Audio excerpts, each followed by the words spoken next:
Birakan orang yang dia pintar kemenangan kan mengagungkan dan membesarkan Allah يا طالب العلم قم لا تنم فإن الزمان انقضى وانصرم فكن ما حييت ظنينا به فظنك بالوقت عين الكرم وكن حلس درسك وافرح به. Bolehkah masjid digunakan untuk ibadah orang non muslim?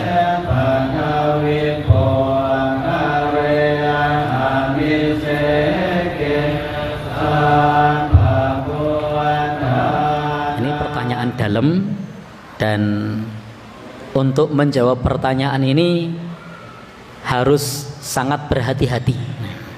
Sangat berhati-hati karena memang ketika menyangkut hubungan muamalah kepada orang yang berbeda agama, itu harus diperhatikan, dibedakan mana bab akidah dan mana bab muamalah. Dalam bab muamalah, kita sebagai umat Islam itu tidak boleh menzalimi orang yang berbeda agama. Adamu adhiyatihi fi malihi wa damihi wa irtihi. Tidak boleh mengganggu mereka dalam hartanya, tidak boleh mengganggu mereka darahnya, tidak boleh mengganggu mereka kehormatannya. Jadi kita tidak boleh mengganggu mereka. Kita juga tidak boleh berbuat semena-mena kepada mereka.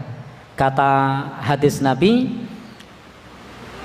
man adza dzimmiyan fa ana khosmuhu yaumal qiyamah. Barang siapa yang mengganggu orang kafir dzimmi, dalam hal ini maksudnya non muslim, maka Nabi justru menjadi musuh orang yang mengganggu tadi pada hari kiamat. Ini dalam masalah muamalah jelas, kita tidak boleh mengganggu mereka.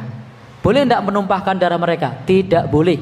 Kata Nabi, man qatala mu'ahadatan lam yarih raihatal jannah. Barang siapa yang membunuh orang beda agama yang terikat perjanjian damai, tidak mencium aroma surga. Dalam masalah yang lain, Al-Quran mengatakan, la yanhakumullah anil ladina lam yuqatilukum fid din wa lam yukhrijukum min diyarikum. Allah tidak melarang kalian kepada orang-orang yang tidak memerangi kalian dan tidak mengusir kalian dari rumah-rumah kalian, ang tabarruhum wa tuqsitu ilaihim, untuk berbuat baik kepada mereka. Jadi kita tidak dilarang berbuat baik kepada orang beda agama. Wa tuqsitu ilaihim, tidak dilarang berbuat adil. Nah, Al-Quran juga mengatakan, wala yajrimannakum syana'anu qaumin ala alla ta'dilu. Janganlah kebencianmu kepada suatu kaum membuat kamu berlaku tidak adil. Jadi jelas ayat-ayat tentang muamalah. Termasuk ada pertanyaan Aisyah di Adabul Mufrad itu, ketika punya tetangga Yahudi dan Muslim, lalu hendak memberikan sesuatu yang itu tidak ada yang lainnya, cuma satu mangkok sup saja. Kalau diberikan ke Muslim yang Yahudi tidak dapat, diberikan ke Yahudi yang Muslim tidak dapat. Maka ketika Rasul ditanya, kepada siapakah aku berbuat baik di antara mereka berdua? Maka jawaban Rasul, aqrabuhuma baban, kepada yang paling dekat pintunya. Dan siapa yang dekat pintunya? Orang Yahudi. Artinya dalam berbuat baik jelas.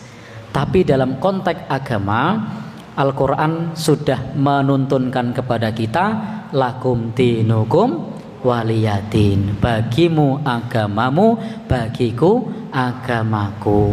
Kalau non muslim sebatas masuk masjid boleh, sebatas masuk masjid. Sebagaimana Imam Asy-Syafi'i, demikian pula Imam Ibnu Hazm menjelaskan boleh. Karena yang dilarang masuk itu adalah kalau di Masjidil Haram. Al-Quran mengatakan, fala yaqrabul Masjidil Haram ba'da amihim hada. Fala yaqrabu Masjidil Haram ba'da amihim hada. Coba nanti dicek ayatnya ya. Agar mereka tidak mendekati Masjidil Haram setelah tahun ini. Nah, kenapa? Innamal musyrikuna najasun.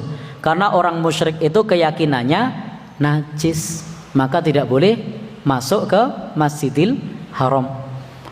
Al-Quran tidak mengatakan janganlah mereka masuk ke masjid-masjid, tapi disebut Masjidil Haram. Artinya kalau masjid yang lain boleh. Jadi orang beda agama masuk masjid, kalau masjid yang lain selain Masjidil Haram itu boleh. Kalau ada maslahat dan la wilayata fihi, tidak mengintervensi. Kalau tidak ada maslahat dan mengintervensi, jelas tidak boleh.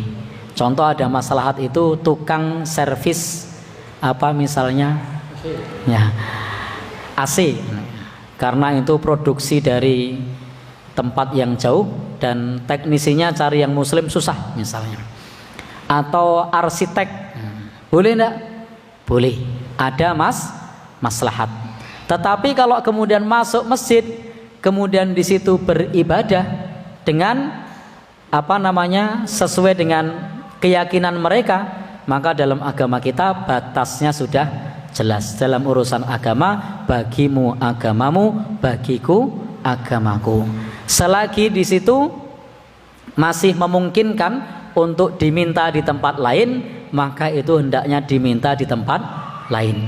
Kecuali kalau kemudian diminta di tempat lain nanti menimbulkan mudarat, nanti menjadi fitnah, maka itu ada pertimbangan lain menghindari mudarat. Tetapi pada prinsipnya, hukum asalnya masjid tidak diperuntukkan untuk menyembah berhala. Masjid tidak diperuntukkan untuk menyembah selain Allah. Masjid hanya diperuntukkan untuk menyembah Allah Subhanahu wa ta'ala. Maka bisa disarankan dengan cara yang lembut, diberikan alternatif yang lain. Kecuali kalau nanti karena ada pertimbangan lain, mudarat, menimbulkan fitnah atau pas bencana dan seterusnya, maka itu konteksnya adalah realitas yang terjadi di masyarakat yang jika itu dilarang menimbulkan huru hara. Tetapi tetap hukum asalnya tidak boleh. Wallahu alam bishawab.